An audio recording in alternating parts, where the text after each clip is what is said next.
ya estoy grabando.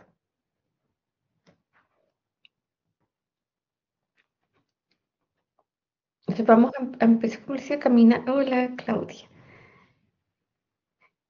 Bienvenida. Comentando qué es lo que sucede en el capítulo 8 de Don Quijote.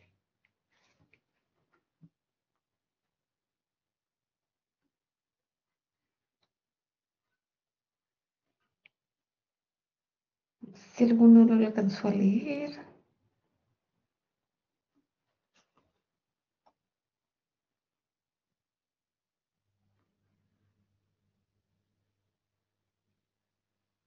No, nadie alcanzó a llegar a leer ese capítulo. El capítulo es el de los molinos, el de los molinos de viento. El capítulo se llama, sí, del buen suceso que el valeroso Don Quijote tuvo dentro de la espantable y jamás imaginada aventura de los molinos de viento. Ah, justo vas ahí. Ujú. Ok, entonces, ¿qué es lo que sucede en este capítulo entonces? Que Don Quijote, ¿cierto? Vive esta aventura, ¿cierto? Con estos molinos. Él va con Sancho, con su escudero, ¿cierto? Salen en busca de aventuras. Y al divisar a los molinos, ujú, Don Quijote, ¿cierto? Como se dice normalmente en su locura, los confunde con gigantes, y decide atacarlos. Ujú, ¿ya? Lo interesante es que decide atacarlos no por adquirir una gloria propia, una fama, él decide atacarlos. Él dice en ese capítulo,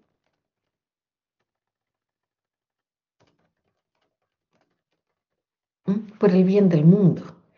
Él decide enfrentarse a esos gigantes por el bien del mundo, ¿cierto? Porque dentro de esta parodia, ¿cierto? De la literatura caballeresca, ¿m?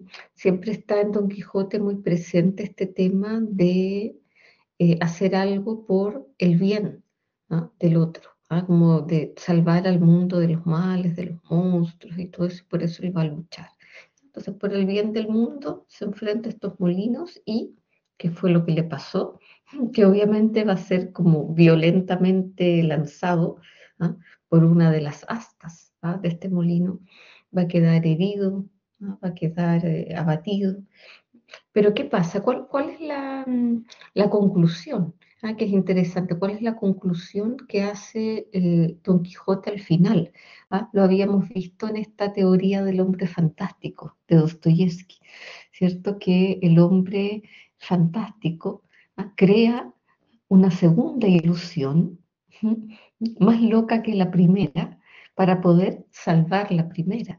Entonces, Don Quijote no va a admitir, en el fondo, que en realidad no eran gigantes, sino que eran molinos de viento. Entonces, lo que dice es que su enemigo ha transformado los gigantes en molinos, para poder quitarle a él la victoria. Entonces, esa es la manera en que él resuelve. En general, Don Quijote plantea desde el inicio, ¿cierto? Que todo lo hace recordando lo que era y ya no es, y lo que es ahora por el bien de todos. Ujú. Exactamente. Entonces, en ese sentido, es un personaje muy altruista, Don Quijote.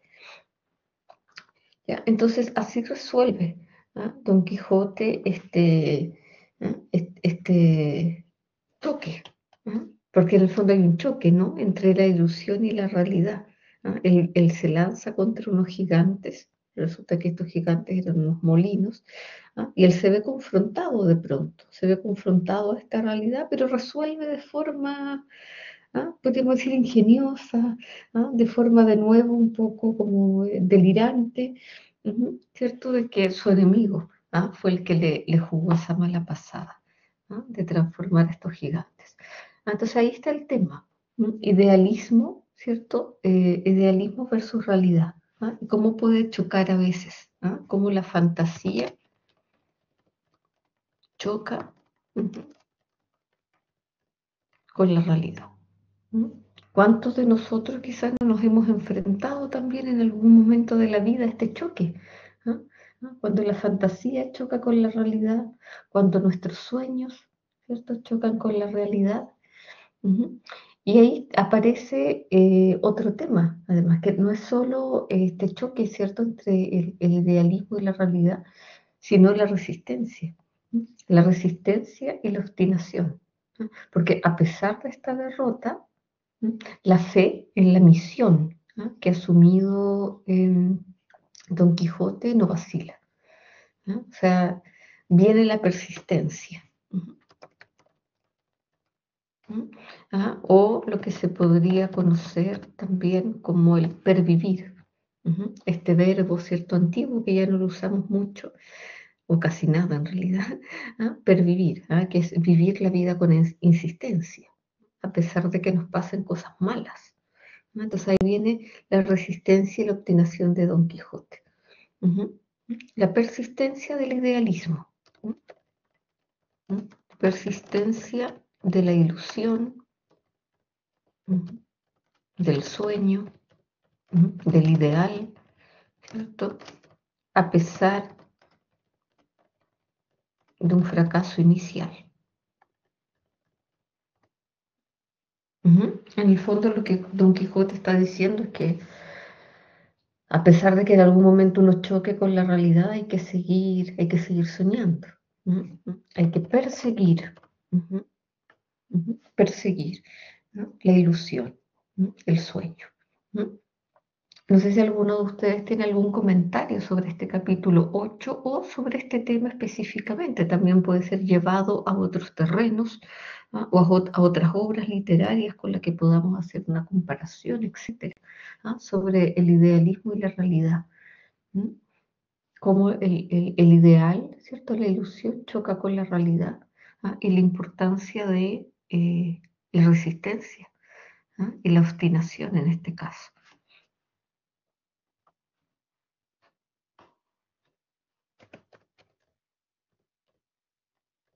Acá tenemos un verbo, ¿cierto?, importante. Desilusionarse. Desilusionarse, o sea, perder la ilusión. Ujú. Sí, pues como la vida, ¿cierto? Como la vida. ¿Cuántas veces nosotros, nuestros sueños nos chocan, ¿cierto?, con la realidad. Y podemos deshacernos de esos sueños, ¿no? O podemos seguir soñando y seguir insistiendo, ¿no?, y persistir en esos sueños pensando que sí, ¿no?, que algún día lo podemos lograr, o lo podemos hacer realidad. Ujú. Ahí también está el tema del idealismo, ¿cierto? Ujú.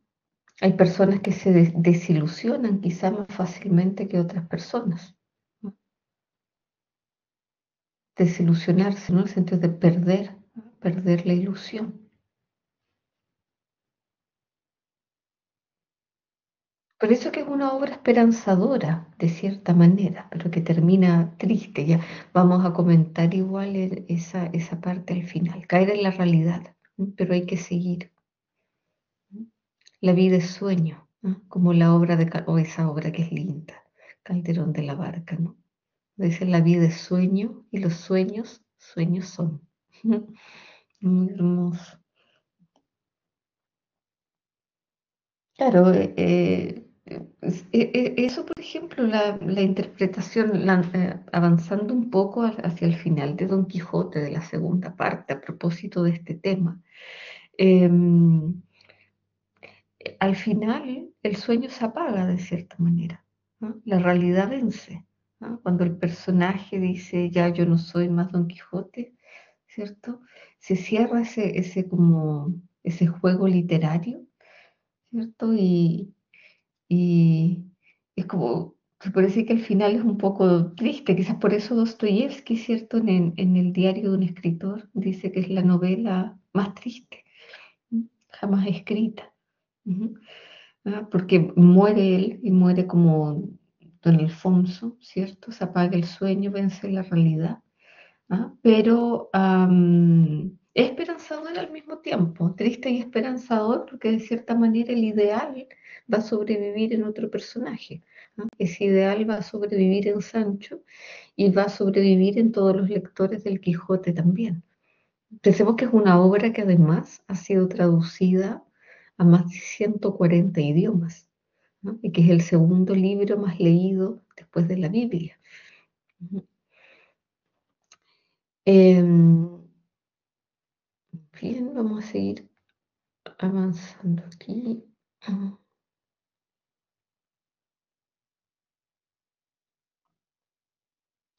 Ironía y simbolismo, ¿no? Entonces, los molinos simbolizan los obstáculos inamovibles, ¿no? Que enfrenta el idealista, ¿no? En un mundo que no comparte su visión. Y eso es interesante que sean como molinos de viento, porque estos molinos de viento nos dan como esta idea, ¿cierto?, de un obstáculo inmenso, ¿no? Pesado, que no se puede como mover o apartar, no puedes como apartarlo de tu camino así como fácilmente o hacer como si no estuviese. Ujú. Y el tema de la comedia y la tragedia, ¿cierto? El humor de este episodio se mezcla obviamente con la tristeza. ¿M? Quizás a algunos les puede dar más risa, este capítulo o ver cómo el Quijote es lanzado, ¿cierto?, por el asta de los molinos, ¿cierto? O quizás lo podemos leer también con más tristeza, de cierta manera, de ver cómo este hombre, ¿cierto?, está luchando con su propia percepción de la realidad. Ujú. Ya, ahí también, claro, podemos tener por una parte el tema del ensueño, ¿no? Pero también la idea de una percepción alterada de la realidad. Veamos qué más. Vamos a pasar aquí a otro capítulo. Dani, voy a leer más desde arriba, en el chat. Pablo escribe acá. La figura del Quijote y Sancho son también un ícono inconfundible en cualquier parte del mundo, ¿no? Sus figuras y siluetas cabalgando con sus lanzas. Sí, y además que ha tenido tanta repercusión en la literatura posterior. También hay tantas versiones, tanta iconografía, por ejemplo, del Quijote, representaciones teatrales, cinematográficas, musicales, ¿cierto? Como El Hombre de la Mancha. No sé si alguno de ustedes tuvo la oportunidad de ver ese musical. Don Quijote cree, se lo podríamos responder entre todos. ¿Qué les parece a los que ya han ido avanzando en la lectura? Mariana, Pablo o los demás también, que están conectados. Don Quijote cree, ¿m? O se hace ver los molinos como gigantes. Porque eso es también lo que pasa con Don Quijote. Mariana dice que pueden ser un poco ambas. De que este personaje, ¿cierto? Que al final siempre ha sido tachado, ¿cierto? Como loco, al final sea un personaje de lo más lúcido. Ujú. Porque siempre vamos a tener también esta ambigüedad, ¿no? Y al final, no sé, puede depender obviamente de la lectura de cada uno. Lectura versus lucidez, ¿no? ¿Cómo vamos a percibir a Don Quijote? Ujú. ¿No? Como un hombre demasiado lúcido, ujú, o loco. Pablo, sí. Pienso de lo poco que he leído, profe, que Cervantes yo creo que quiere como decirnos que la vida a lo mejor en su percepción, en su pensamiento es demasiado plana, es demasiado a veces rutinaria y que falta de aventura y falta de sueños, de ideales. Entonces, él yo creo que escribe este libro como enarbolando ese discurso un poco, ¿no? Como de que la vida debe ser un arte vivirla. Y como debe ser un arte vivirla, debe ser arriesgada, debe ser romántica, debe estar enamorado, debes tener una amada o una enamorada a quien agasajar, a quien conquistar. y los molinos como tal, como se ven como molinos, como artefactos, como herramientas, no son otra cosa que objetos, pero él los ve o los dimensiona como gigantes, una cosa como mitológica quizás, ¿no?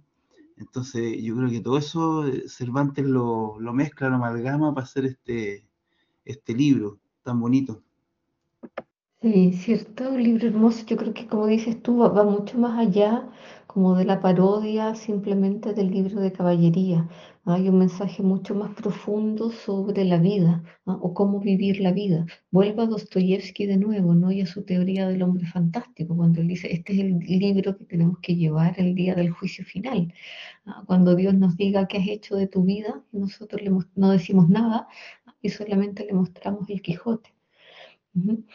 Don Quijote se volvió loco de tanto leer novelas caballerescas que estoy leyendo a Mariana, ¿no? Pero finalmente puede ser que él quiso darle un sentido nuevo a su vida, ¿no? Y con intención, ¿no? Vivir plenamente como él quiera en sus centrados 50 años. Entonces puede que él esté consciente, ¿no? De que no es real lo que ve, pero decide creer que sí lo es. ¿No? Claro, esta duda en todo caso, claro, Cervantes quiere que la tengamos, ¿cierto? Porque él siempre escribió como en ese umbral, ¿no? Siempre nos deja la duda, ¿no? Y muchas lecturas posibles, tanto de este personaje como de Sancho, ¿no? Que es un personaje que también va de cierta manera evolucionando, es como el contrapaso, ¿cierto? Del Quijote, pero no siempre, ¿no? Entonces, y al final es como que en Sancho va a pervivir también esta ilusión. Entonces, claro, siempre queda esta duda. Además, Daniel es un poco como el Virgilio. No, sí, como un poco el Virgilio. ¿Qué les iba a decir? Em, que se me fue la onda. Les iba a hablar de... Sí, claro. Porque estamos en esta época de la literatura moderna, del inicio de la literatura moderna, donde está esta parodia a las novelas de caballería y también paralelamente vamos a tener otro género importante que quizás habíamos mencionado por ahí, que es la picaresca, ¿no? Entonces, bien interesante que la literatura picaresca, ¿no? Que tiene como protagonista, ¿cierto?, al pícaro, ¿no? Este personaje marginal, ¿no? De la sociedad que intenta medrar y tiene distintos amos, ¿cierto? Intenta como hacerse parte un poco de la sociedad, ¿no? Porque es un personaje que vive al margen. Entonces, estos pícaros tienen lo que se llama un habla ilimitada, ¿uh? Un habla ilimitada. A través de los pícaros, ¿cierto? El autor va criticando, ¿no? A toda la sociedad, a todo el entorno, ¿cierto? Porque el pícaro, como es un personaje que está marginado de la sociedad, digamos que está fuera, ¿no? De la sociedad, entonces él puede tener, ¿cierto? Una parlería franca, ¿no? E ilimitada, como dice Gonzalo Sobejano, que es un investigador de la picaresca. ¿No? Y dice Gonzalo Sobejano, este autor, que el pícaro, ¿no? Los locos y los niños, ¿no? Son personajes que por tradición, ¿cierto? Son los que dicen la verdad. Luego se agregan por ahí más adelante los borrachos en la literatura, que un poco los pícaros a veces también están en esa situación. ¿Ah? ¿Mm? ¿Ah? ¿Ah? Borrachos, personas marginales, los muertos también se agregan por ahí, ¿no? Los locos, los niños, ¿cierto? Y van a decir la verdad. Ujú. Entonces, como les decía, claro, pues no tienen nada que perder, están agrupados, ¿cierto? Todo este tipo de personajes, ¿no? Que como que están liberados como de todas estas etiquetas sociales, entonces se pueden permitir. Y si no son personajes que estén como fuera, puede ser que escriban, en el periodo de carnaval, por ejemplo, que en esta época es muy importante, entonces lo hacen al alero de la libertad que les permite la fiesta. Es decir, no, pero yo escribí esto en época de carnaval, como decía Marcial, ¿cierto? El poeta latino. Yo escribí esto en tiempo de carnaval y en tiempo de carnaval es como decir en tiempo de carnaval nadie se enoja, ¿cierto? Y yo puedo decir lo que yo quiera. Ujú. Ya. Entonces, volvemos a esto, ¿no? Locura versus lucidez. ¿No será la locura, de cierta manera, como un exceso de lucidez? ¿Ah? Estoy pensando en otra obra del siglo XIX, que no es novela, género epistolar, son cartas. No sé si alguno de ustedes la ha leído. Se llama así el texto, Cartas a Teo, un libro precioso que reúne todas las cartas que el pintor holandés Vincent van Gogh le escribió a su hermano Theo. Uh-huh. Están todas las cartas reunidas en un libro. Y quizás muchos de ustedes han escuchado hablar de Vincent van Gogh como este pintor loco, ¿cierto? Que se cortó la oreja, y que tenía no sé qué enfermedad. ¿No? Entonces o sea, yo cuando leí las cartas quedé absolutamente como sorprendida, quedé así como en shock por la lucidez de esta persona, como de Vincent van Gogh, era tan extremadamente sensible y lúcido, en su manera como de mirar, el entorno, la gente, el sufrimiento humano, tantas cosas, ¿ah? Lo vivía tan intensamente, ¿ah? Que claro, empezó a tener distintos tipos de problemas, no solo mentales, otras cosas físicas también que influyeron, pero a mí me pareció como que de loco nada, o sea, el tipo era extremadamente lúcido, ¿no? Y quizás eso lo hacía un poco distinto a los demás o lo hacía parecer por loco, porque quizás muchas otras personas del entorno vivían de una manera un poco más indiferente, por decirlo así, o más centrados en su propia realidad, sin tanta como lucidez o sin como percibir tanto o captar tanto del entorno. Ujú. Entonces, también podemos pensar en eso, ¿no? En Don Quijote. Voy a avanzar aquí.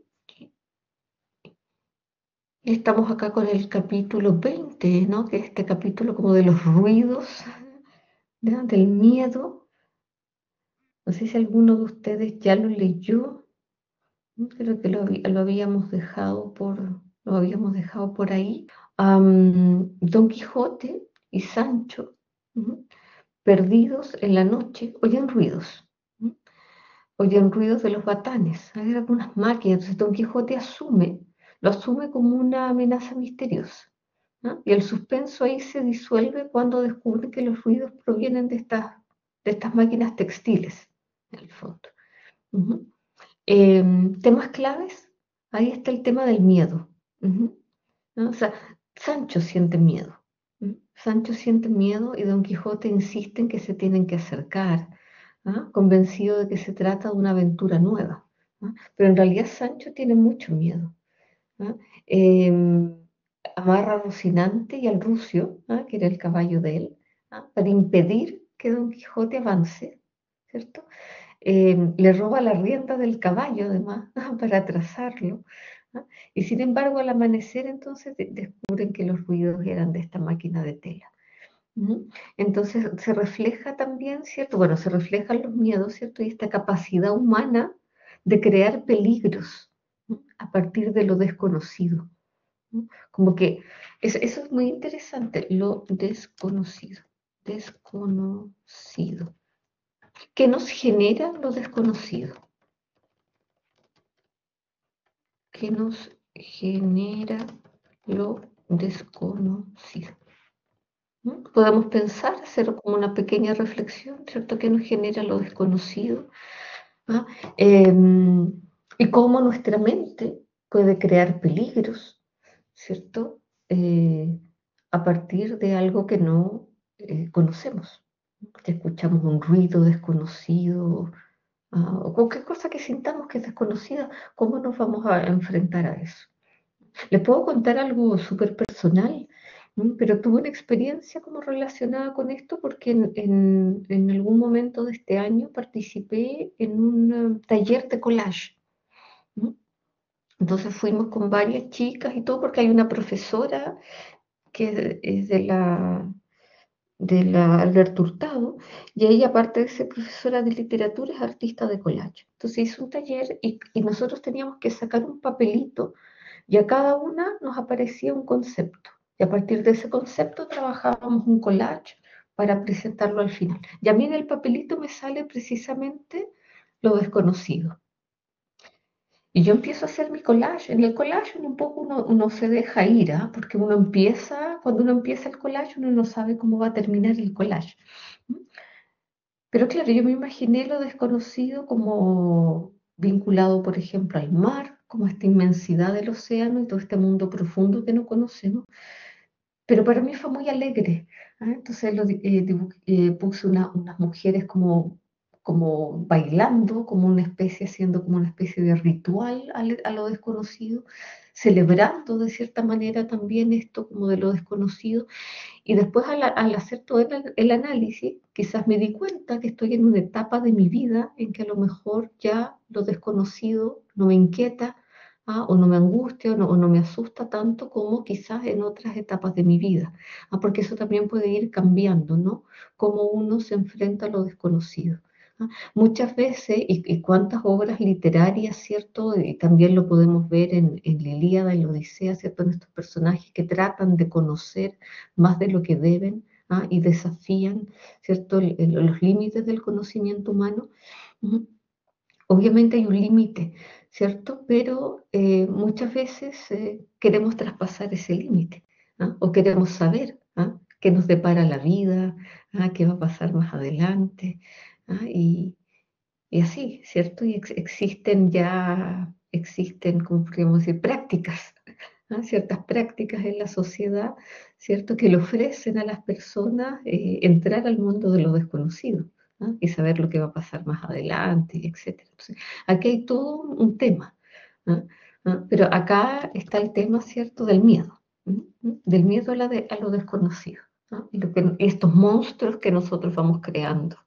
Ujú. Los contrastes aparecen también acá entre los personajes, ¿no? La reacción lógica, y humorística de Sancho también, ¿cierto? Cuando trata de impedir, de retrasar, contrasta con esta visión desafiante, de Don Quijote, ¿no? Don Quijote es más desafiante, y Sancho tiene miedo. Tenemos dos actitudes distintas, ¿cierto? Que puede tener el ser humano frente a lo desconocido. No sé cómo ustedes quizás han leído este capítulo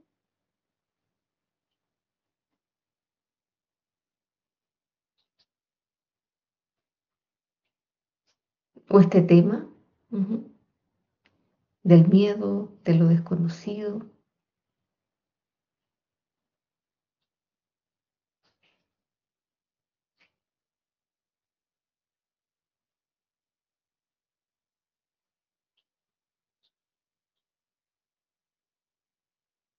Es una obra bien híbrida, como podemos ir viendo, porque mezcla muchas, o quizás hace pasar también al lector por muchas emociones.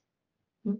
El humor, el miedo, la tragedia, el ansia de aventura, la reflexión más filosófica, y también lo lleva a un plano de crítica literaria, de crítica social. Ujú, ujú. Y nos lleva también a cuestionar, ¿no?, varias cosas, dependiendo, por ejemplo, la locura, ¿qué representa la locura de Don Quijote? O quizás la locura del mundo que lo rodea, ¿ah?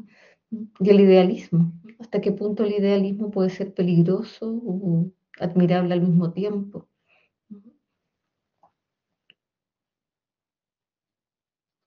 Quizás los molinos de viento también. Podríamos preguntarnos, por ejemplo, en cuanto a nuestra misma sociedad, a los problemas sociales que vivimos, problemas personales, problemas políticos.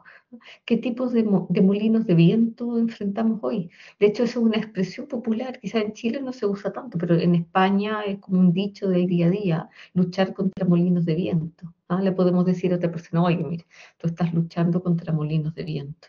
¿Ah? Y esto viene, ¿cierto?, del Quijote de la Mancha. Claudia dice, justamente a cierta edad los miedos se transforman en desafíos, y debemos enfrentarlos y resolver. ¿Ah? Don Quijote enfrenta lo desconocido y Sancho solo se refugia en Don Quijote. ¿Ah? Cree en Don Quijote y a veces duda, vuelve a creer y así. Es un comportamiento del humano, ¿no? Y claro, los molinos son los grandes obstáculos, ¿cierto? ¿No? Que debemos enfrentar en la vida.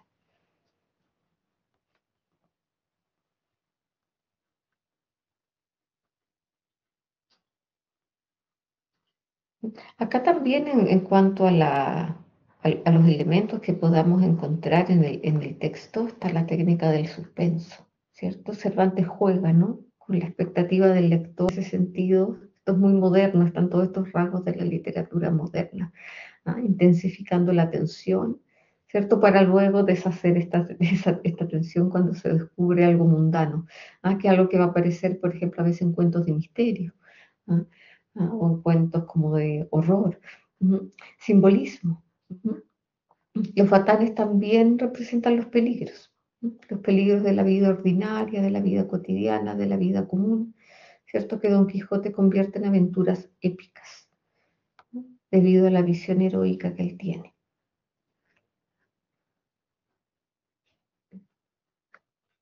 Y acá tenemos características y arquetipos que habíamos estado hablando en la clase pasada o antepasada, quizás cuando les mostré esta pequeña ficha de los arquetipos literarios y salía el quijotismo y el bobarismo, ¿cierto? Y vamos a tener el tema, ¿cierto?, del idealismo puro. ¿Ah? Don Quijote, ¿cierto?, encarna este deseo de mejorar el mundo, ¿cierto? De manera honorable, uh-huh, ¿ah? Y de una manera que quizá ya no tiene tanto lugar, ¿no?, en nuestra sociedad. Podemos pensar en la política también. ¿No? Locura y sabiduría, ¿cierto? Aunque su visión es errónea, sus valores y reflexiones, o sea, errónea entre comillas, pero sus valores y sus reflexiones son profundas y revelan verdades humanas. ¿No? Vamos nuevamente a la parte como de locura y lucidez. Yo creo que quizás muchos estamos de acuerdo en que al final el lúcido es Don Quijote, ¿no?, de cierta manera. Uh-huh. Don Quijote entonces como arquetipo, como tipo de personaje, podría ser, ¿cierto?, este hombre fantástico del que hablaba Dostoyevsky, el soñador inadaptado, uh-huh, ¿no?, que es el precursor de personajes en la literatura que luchan por ideales imposibles. Uh-huh. Justo el día me acordé de algo así como que nada que ver, como más de la cultura pop, pero me estaba acordando justo cuando hablamos de este soñador, del idealismo puro, del soñador inadaptado, de la canción, ¿qué es esta canción de John Lennon? Estaba pensando justo porque se cumplieron 45 años de su asesinato, ¿no? Y su asesino pidió libertad condicional en Nueva York, en Estados Unidos. Entonces me acordé de esa canción que no me acuerdo cómo se llama. Si alguno de ustedes me la recuerda, pero que habla, ¿no?, sobre estos ideales, ¿no? Muchas veces estos ideales, este deseo, ¿cierto?, de mejorar el mundo. Uh-huh. Em, Bueno, sí. Soñador inadaptado en el sentido de que es el Imagine, sí, gracias, Pablo. Esa es una canción que habla, ¿cierto?, como de una utopía, ¿no?, también social, ¿no? Imaginémonos que, ¿no?, a partir de eso, ¿no?, imaginémonos que, ¿no?, ahí aparece este mundo, ¿cierto?, lleno de empatía, ¿no?, y honor, hay todo eso en la canción. Entonces, precursor, como soñador inadaptado, precursor de otros personajes en la literatura. Ya vamos a ver que Emma Bovary, es una soñadora también completamente inadaptada a la realidad que ella vive. Todo lo que ella sueña y anhela tener no tiene nada que ver con la vida que ella lleva, ¿no? Con su vida real, con su marido, con su familia. ¿No? El héroe trágico, ¿no? Al igual que otros héroes clásicos, ¿cierto? Su grandeza radica en su lucha, no en la victoria. Ujú. No es como el resultado final, sino todo lo que hace en el camino, representando la tensión entre el hombre y sus sueños. Ujú. Podemos incluso volver a un poema que leímos al principio del curso, no sé si se acuerdan de Ítaca, de Constantino Cavafis, que es una obra que precisamente habla como de vivir la vida, ¿cierto? Como de pervivir y tener aventuras, ¿se acuerdan? ¿No? Con los listrigones, con los monstruos, con esto y con lo otro, y que lo que importa es el camino, ujú, no el destino. Ujú. No sé si se acuerdan de ese poema, pero también se puede relacionar, con, ¿cierto? Con lo que nos habla el Quijote acá, sobre el hombre y sus sueños.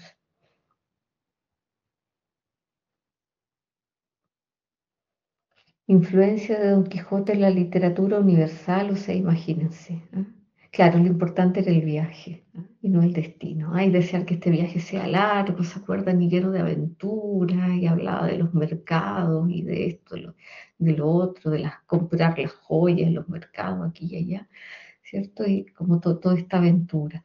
¿Mm? Influencia en construcción de personajes, ¿sí? Lo vamos a ver en Emma Bovary, en Madame Emma Bovary, en Madame Bovary o en Emma Bovary, en Moby Dick también, ¿no? En Moby Dick de Herman Melville, el escritor de Estados Unidos, Melville, el autor de Bartleby. Uh-huh. En la filosofía existencialista también, porque está el tema de la lucha contra lo absurdo. Todo esto va a prefigurar el pensamiento de autores como por ejemplo Albert Camus, Beckett, ¿cierto? Con Esperando a Godot, y tantas otras obras. Albert Camus tiene, por ejemplo, bueno, que escribió el mito de Sísifo. Uh-huh.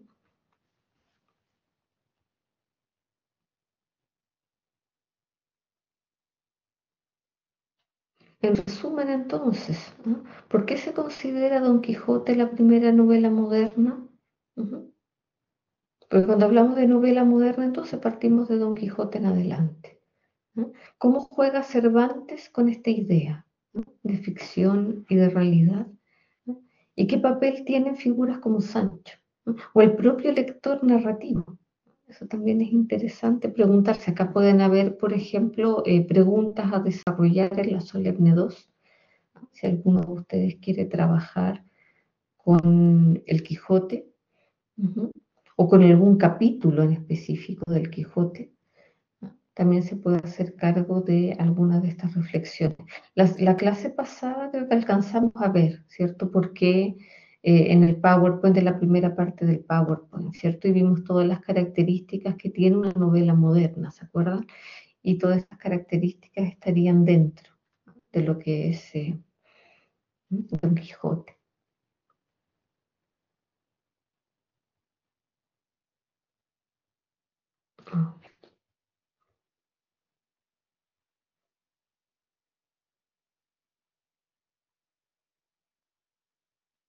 Ah, esto ya lo habíamos un poco hablado, ¿cierto? De satirizar los libros de caballería, libros como El Amadís de Gaula, por ejemplo, que es uno de los más famosos.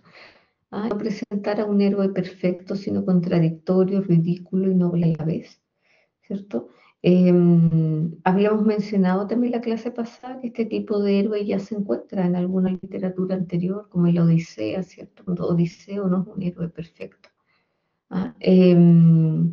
¿Cierto? Pero acá obviamente estos rasgos coinciden con muchos otros, ¿no? Que hacen pensar en Don Quijote como una novela moderna, ¿no? Esta idea, ¿no? De lo cómico serio, y de la contradicción, de este personaje que es ridículo, que de repente nos da risa, pero después nos da ternura y nos da pena, y va provocando una montaña rusa de emociones también en el lector. Y me imagino que hay personas que aman a Don Quijote y algunas otras personas que habrán detestado a Don Quijote, etcétera. El mundo ya no es un escenario claro para la aventura. Hay una crisis. Uh-huh.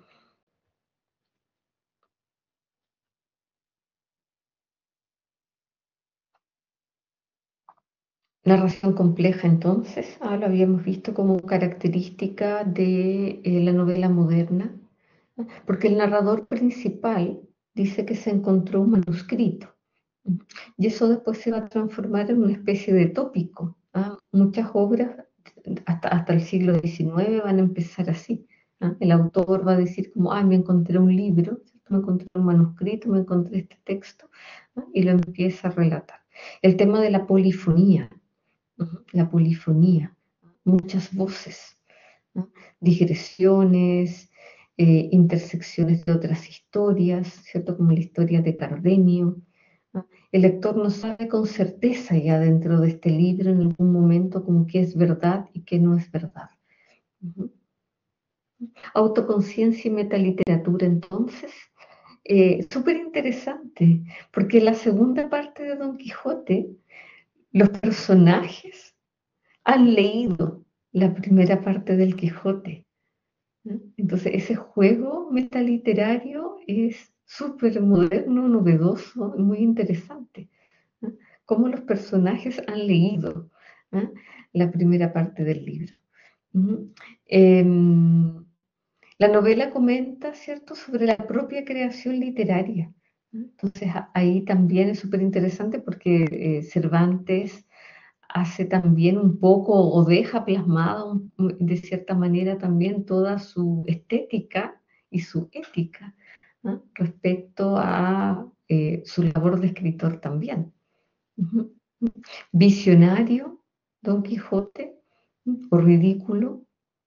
Uh-huh. La novela, como les decía antes, la novela no impone solo una interpretación. Uh-huh. Al final cada lector, como la mayoría de los libros que son un oráculo, digamos, que no imponen una interpretación. Y siempre el lector va a decidir o interpretar, porque no todo está dicho, o no todo está dicho de una manera así como determinante, como esto es, ¿no? Al contrario, mucha ambigüedad, mucho juego ahí entre las fronteras. ¿No? Y esta ambigüedad va a ser un rasgo moderno. ¿No? Esta ambigüedad que después va a dar origen, vamos a ver cuando trabajemos ya las vanguardias, ¿cierto? Que toda esta ambigüedad después llegamos a lo fragmentario, a la desintegración. ¿No? Eh, por ejemplo, no sé, vamos a leer a Kafka, vamos a leer la Metamorfosis. Ahí ya no tenemos ambigüedad, tenemos ya una deshumanización, una transformación completa del personaje.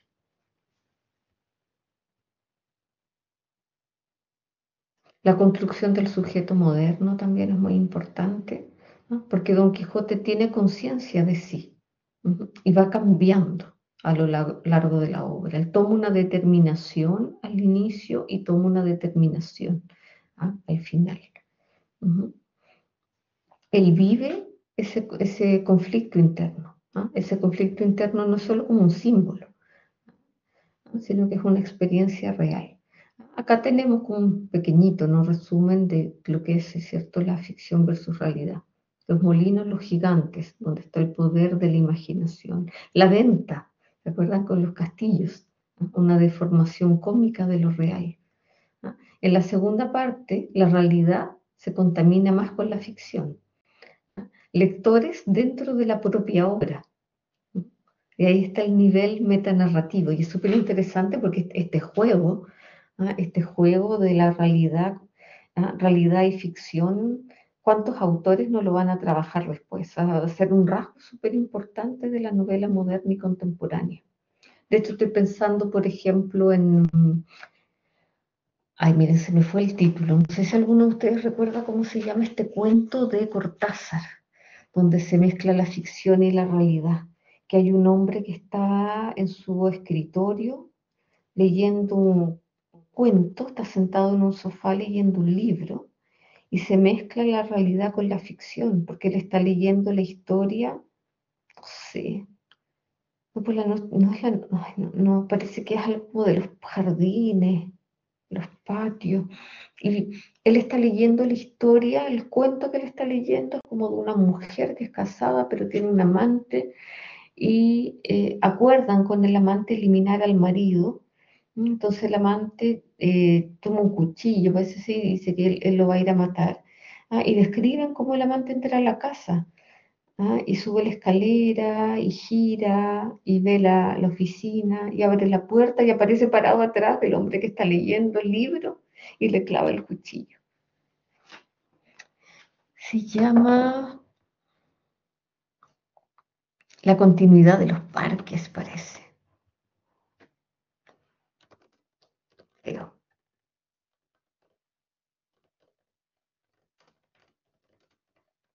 entonces después va a ser un gran tema en la literatura, el tema de esta realidad contaminada con la ficción y los lectores dentro de una misma obra. Cortázar es un autor que trabaja pero increíblemente, ¿no? Este tema metanarrativo. Vamos a tratar de leer a Cortázar también. Cuando leamos a Borges, vamos a tratar de leerlos a los dos. Uh-huh.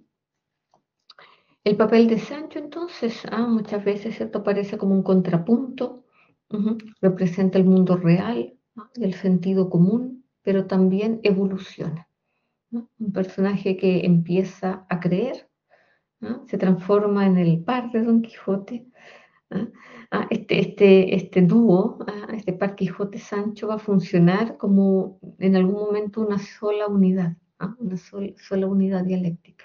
El papel del lector también es importante porque tiene que estar interpretando constantemente.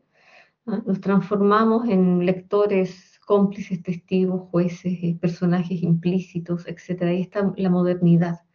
El lector debe interpretar, no solo leer. Entonces, eso es lo que trae la modernidad en todo aspecto. También, por ejemplo, en la pintura, en la escultura, en el arte en general. ¿Ah?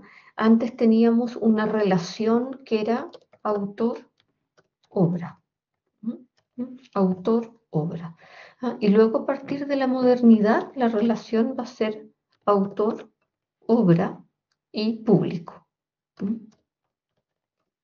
Ya sea lector, ya sea un observador. ¿Ah?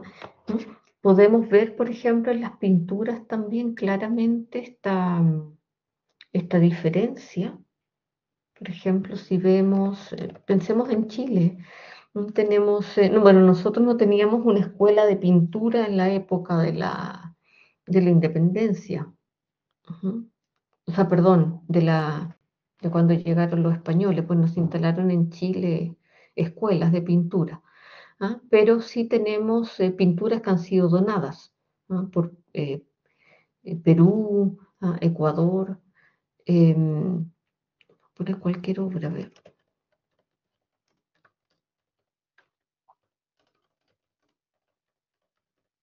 Pero me puedo ir antes, a ver.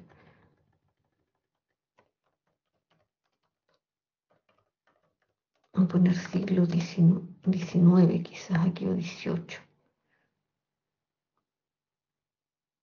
Imágenes. Ya, por ejemplo, acá. Carlos Wood. Eh, Ahí estoy. Entonces yo les estaba diciendo que la relación antes era autor-obra.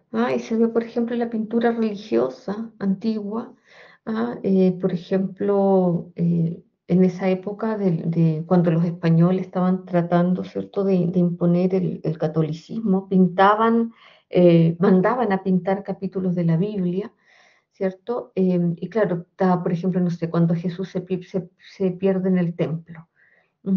¿Ya? Y está como en una pintura está como narrada toda la historia, ¿ah? De cómo como que te cuentan todo. Después vino toda esta época en Chile, en siglo XVIII, XIX, de estos pintores que eran como especies de investigadores científicos que venían en los barcos, ¿ah? Junto a los colonizadores. Ahí estaba, por ejemplo, Mauricio Rugiendas, Carlos Wood, ¿ah? Y, por ejemplo, Carlos Wood pintó un naufragio que él vio en las costas. Otros pintaron terremotos, otros pintaron la vida del campo. Ellos pintaban lo que veían. Y este naufragio, ¿ah? Está como por distintas etapas, y la etapa uno, la etapa 2, porque es el mismo barco. ¿Ah? Entonces el autor pintó como todo el naufragio en una obra. Viene el barco ahí, después está ahí, después viene la tercera parte, ¿ah? Y después están los que lograron sobrevivir. Entonces todo lo cuenta así en en una obra. ¿Mm? Y después viene, por ejemplo, el que se considera el primer pintor moderno en Chile, Pedro Lira. Ujú. A algunos les debe sonar el nombre porque a veces hay como direcciones. ¿Ah? Pedro Lira, ¿ah? Pintor de esta obra llamada La Carta. No sé si podemos ver la imagen entera. Bueno, ahí más o menos. Entonces, ¿se fijan cómo cambia en la modernidad de la relación autor-obra-público? Porque aquí hay una mujer que está mirando hacia la puerta y viene alguien y ella esconde una carta. O sea, ahora nos toca a nosotros. Ahora nos toca a nosotros pensar, ¿ah? Que a lo mejor viene el padre, ¿ah? Y ella está escondiendo la carta de un novio porque ella no tiene quizás autorización para pololear con esa persona, ¿ah? O es una mujer que viene el marido y ella está escondiendo una carta, está escondiendo una noticia. O sea, ¿cuántas cosas nos podemos imaginar, ¿ah? Con esta pintura? ¿Ah? Eh, por ejemplo, hay otra pintura muy bonita de Pedro Lira que se llama Los vecinos curiosos. Ujú. ¿Qué es esta? ¿Ah? Y acá pasa lo mismo. ¿Ah? Los vecinos curiosos, relación autor, obra y público. ¿Ah? ¿Qué están mirando estos vecinos? ¿Qué puede estar pasando ahí abajo? ¿Ah? Entonces ahí nos podemos imaginar miles de cosas. ¿Ah? Entonces yo la puedo completar como yo quiera. Ustedes la pueden completar como ustedes quieran. O nos podemos quedar con esto. ¿No? No estamos obligados tampoco a completar nada, pero obviamente son obras que nos hacen imaginar. ¿No? Nos hacen imaginar, porque no nos están contando todo, como el naufragio del barco, ¿no? Como ¿no? En todas sus etapas, ¿no? O de estas como de estos episodios de la Biblia, ¿cierto? ¿No? Acá por primera vez nosotros estamos invitados, ¿no? A participar. ¿No? Entonces, eso es lo que pasa en la novela, ¿no? Y eso es lo que pasa, ¿cierto? Con Don Quijote. Ujú. En la modernidad, ¿ah? Y con el lector de Don Quijote. Dudas, consultas, más comentarios para poder ir cerrando el tema. A lo mejor alguno de ustedes leyó y le gustó algún capítulo que yo no comenté, ¿ah? Y quiere compartirlo, ¿no? Hacer alguna reflexión.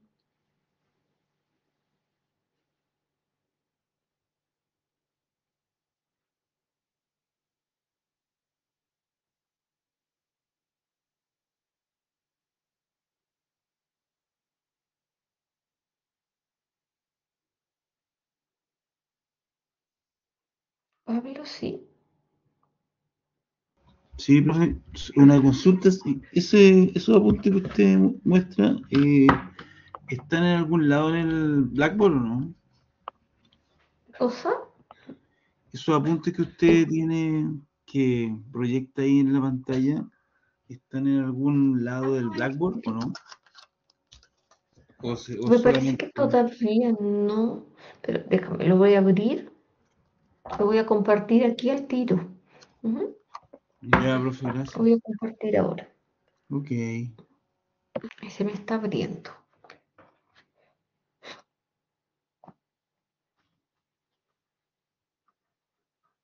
Ya, presentar. copiar y se los mandé por aquí.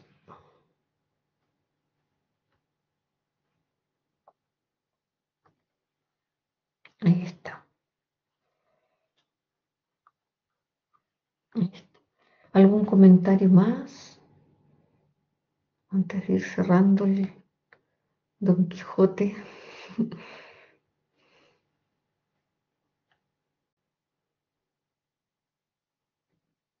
Yo voy a buscar otro PPT mientras ustedes comentan.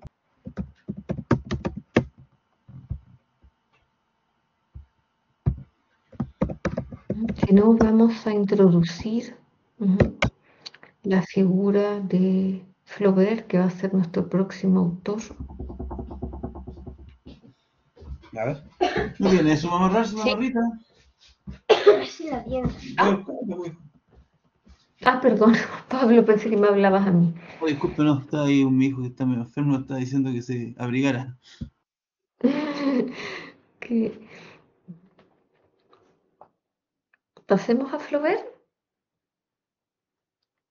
parece. Vamos a introducirlo como autor, para que la próxima clase un poco vamos a hablar también de estos periodos, ¿cierto? Porque vienen tantas cosas, ¿no? Como tantos movimientos artísticos en esta época, no solo el realismo francés, ruso, ¿no? Está también el naturalismo, ¿no? Y después van a aparecer muchos elementos, la literatura detectivesca, la figura del detective, la literatura fantástica, la literatura gótica, la literatura de terror, ¿no? Después la ciencia ficción, ¿no?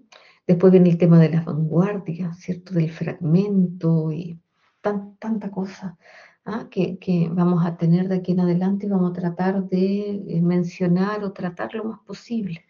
Ujú.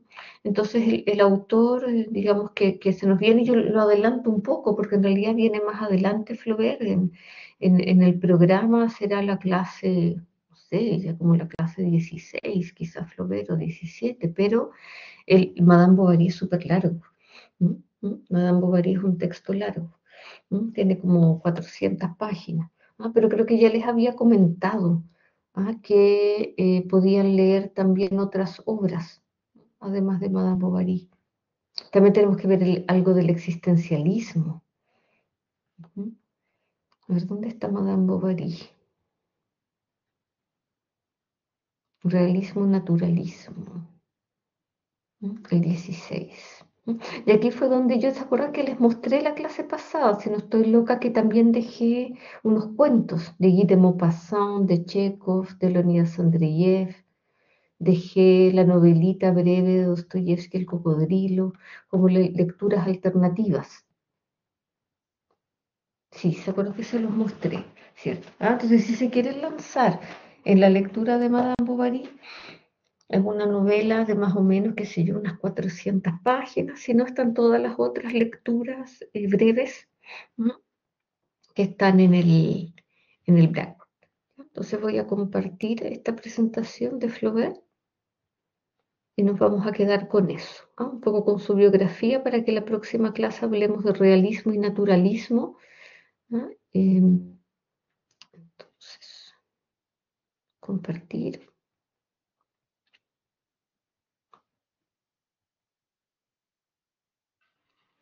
Gustave Flaubert. Partimos con una frase de Flaubert. Flaubert no creía mucho en el talento innato, como nacer talentoso. Él decía que cuando se trata del arte, el esfuerzo y el trabajo es el único mérito. Y por eso él se esforzaba mucho y trabajaba mucho en cada uno de sus textos. Él estuvo 5 años escribiendo y reescribiendo y revisando Madame Bovary, ¿cierto? Antes de publicarla. Flaubert no fue ese tipo de autor así como inspirado, que de repente estaba, no sé, duchándose y se le ocurrió la novela y la empezó a escribir rápido en un papel y así salió Madame Bovary, ¿no? ¿Ah? Flaubert tenía todo un ritmo de trabajo. ¿Ah? Y de hecho eso lo llevó incluso a alejarse en algún momento de su familia, ¿ah? De sus amigos, ¿ah? Porque él era tan como exigente, ¿ah? Con este tema de su escritura, ¿m? Que él, cuando lo visitaban amigos o los visitaban familiares, él aprovechaba, ¿ah? De revisar sus obras con ellos. O sea, mira, te voy a leer, ¿cierto? Lo que llevo, ¿cierto? Y empezaba a leer capítulos en voz alta, ¿ah? Porque a él le interesaba que además, ¿ah? O sea, los escribía, ¿cierto? Para que fuesen leídos, pero además, cuando se leían en voz alta, ¿m? A él le interesaba que hubiera un ritmo. Ujú. Un ritmo, ¿ah? De lectura, las palabras, entonces si no había un ritmo, ¿ah? O si algo rompía el ritmo, él tenía que cambiar, ¿ah? Como esa parte, ¿ah? Entonces así cuenta la leyenda, no el mito urbano, que los amigos, los parientes dejaron de visitarlo o de invitarlo, ¿ah? A ciertas cosas que se fue quedando un poquito solo. ¿Mm? Murió, yo no sé si murió, murió como a los 50 y tanto, a los 60, eh, de un derrame cerebral. Ujú.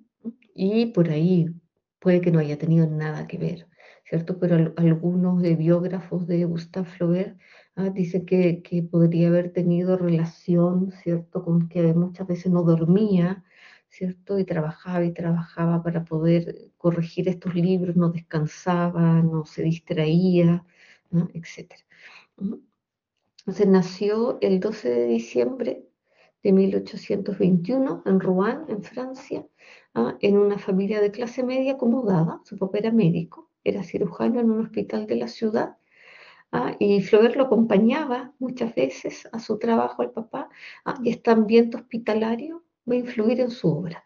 ¿Ah? Desde que era joven, mostró fascinación, o sea, le interesaba a él mucho todo el tema humano, bueno, cómo funcionaba la sociedad y cómo funcionaba el ser humano, en cuanto a todas sus pasiones, ¿no? Digamos, el dolor, los conflictos, los sueños, el choque con la realidad, ¿cierto? Y todo eso. Me voy a poner aquí obras. Madame Bovary entonces.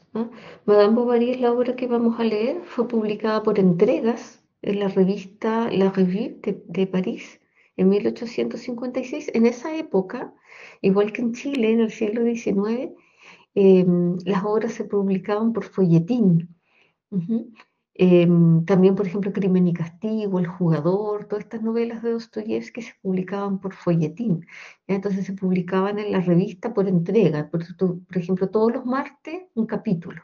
Entonces la gente iba comprando y eso hace además que la escritura sea particular, porque la idea era que tú leías, comprabas, por ejemplo, la revista un martes y leías un capítulo de Madame Bovary, tenías que quedar enganchado, con lo que va a pasar para poder comprar el capítulo el martes que viene, ¿cierto? Y ver qué va a seguir pasando. Entonces, por eso que son como bien novelescos también la manera en la que están escritos. ¿No? Por eso que cuando uno lee, por ejemplo, Crimen y Castigo, uno va quedando como tan enganchado, con cada capítulo, como si fueran capítulos de una serie. ¿No? Era porque era la manera de publicar, que se llama folletín, esta manera de publicar. Entonces, Madame Bovary fue publicada como folletín a mediados del siglo XIX. Cuenta la historia de Emma Bovary, una mujer que es adúltera, ¿cierto? Ella estaba casada con un médico, ¿cierto? Pero ella vivía profundamente insatisfecha, de la vida que llevaba. Em, Ella leía novelas de amor, ella leía puras novelas románticas, y ahí viene la crítica o la parodia de Flaubert al romanticismo, que es un movimiento anterior. ¿Cómo lo hace Cervantes con la literatura caballeresca? Entonces Flaubert lo hace con el romanticismo y Emma lee todas estas novelas románticas y ella empieza a soñar que porque ella no puede vivir como las protagonistas de los libros. porque ella tiene que vivir esa vida la que es profundamente triste. Entonces lo que hace Madame Bovary es buscarse un amante. ¿Ah? Entonces esta novela fue considerada en su época muy ofensiva, ¿m? Como para las costumbres. Para la moral de la época fue considerada una obra completamente escandalosa, ¿cierto? Y a Flaubert se lo llevaron a juicio. ¿M?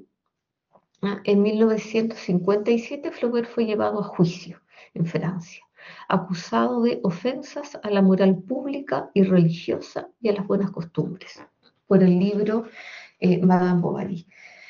Su abogado argumentó que Flaubert no glorificaba el adulterio ni la inmoralidad, sino que lo mostraba como una advertencia. O sea, se trató como decimos los chilenos, como que se sacó bien el pillo, porque dijo que no, o sea, él lo escribió precisamente lo contrario, o sea, lo que él quería era mostrar las consecuencias que podía tener llevar una vida inmoral como la de Emma Bovary. ¿Ah? Pensemos que además Emma Bovary termina muy mal. Un personaje que se suicida. Disculpen por el spoiler. Entonces, finalmente, como Flaubert dio vuelta esto, finalmente él fue absuelto. ¿Mm? Madame Bovary finalmente gana notoriedad y se consolida como una obra maestra, ¿cierto? Pero poquito antes de morir, porque esto como que, claro, él ganó el juicio de esta manera, ¿no? Con su argumento, ¿cierto? Pero quizás el círculo intelectual y los posteriores lectores de Flaubert no se creían mucho este tema, de que él lo había mostrado como algo que no hay que hacer, como que no hay que ser Madame Bovary, ¿ah? Como usted no sea Madame Bovary, una cosa así. Y Flaubert antes de morir, porque él escribía sus diarios y cosas así, también en una entrevista, ¿ah? Él señala, yo soy Madame Bovary, lo dice como antes de morir. Entonces, probablemente Madame Bovary no es un personaje que Flaubert odia, sino o quizás lo odia y lo ama, pero un personaje que también tiene que ver con él mismo, quizás con todas esas ilusiones, o sueños, o ansias que tuvo en su vida. Quizás Flaubert muchas veces chocó también con esta realidad. Vaya a saber, ¿cierto?, todas las cosas que tenía, ¿cierto?, en su interior. Y él dice antes de morir, yo soy Madame Bovary. Madame Bovary soy yo, dice. Ujú. Aquí está en francés. Eso es lo que dice antes de morir. Madame Bovary, c'est moi. Madame Bovary soy yo. ¿Ah? Esta es la técnica con la que trabaja Flaubert, se llama le mot juste, es decir, la palabra justa, que tiene que ver con el perfeccionismo extremo de Flaubert. Él podía pasar días trabajando una sola frase. Podía estar días y semanas con una línea, una frase, buscando la palabra justa. El método era tan meticuloso, ¿cierto?, que le llevó 5 años completar Madame Bovary, y era conocido por leer en voz alta, como les decía yo, porque le interesaba mucho la musicalidad de su obra. Murió a los 58. Murió el 8 de mayo de 1880, a los 58 años, de un derrame cerebral en su casa. En sus últimos años su salud ya estaba debilitada, posiblemente a causa de un estilo de vida muy estresante, y con tendencia a trabajar de una manera demasiado intensa. Ya, esto por si no conocían quizás un poco de la vida o la historia de Flaubert. Cada escritor, ¿cierto?, es un mundo. Cada uno tiene sus técnicas, ¿cierto?, sus maneras de trabajar.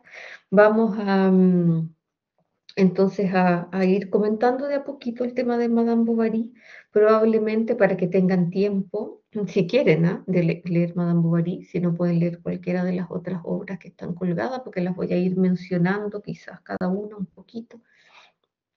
La próxima clase vamos a ver algo sobre entonces realismo, naturalismo y algunos movimientos literarios que aparecen en esta época.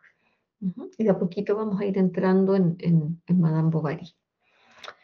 Ok, muchas gracias por la asistencia. por la participación, ¿no? Que tengan una linda semana. Y nos vemos el próximo lunes. Lo voy a dejar de compartir. Gracias a ustedes.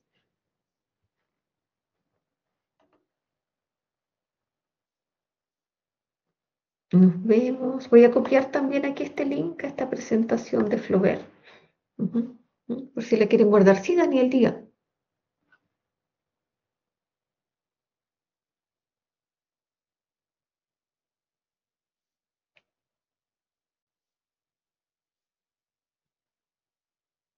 La solemne 2 será de la misma forma, lo mismo que la solemne 1.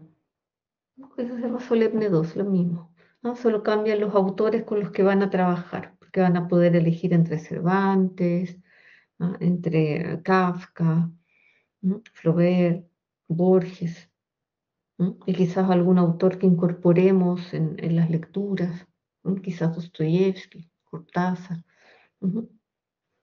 Pero mismo formato. Lo vamos a tener más o menos como para la semana 16. Claro, tienes razón. ¿No? Empezar ya a pensar, elegir quizás qué autor les gustaría trabajar. Y pueden centrarse precisamente en la lectura de ese autor que elijan.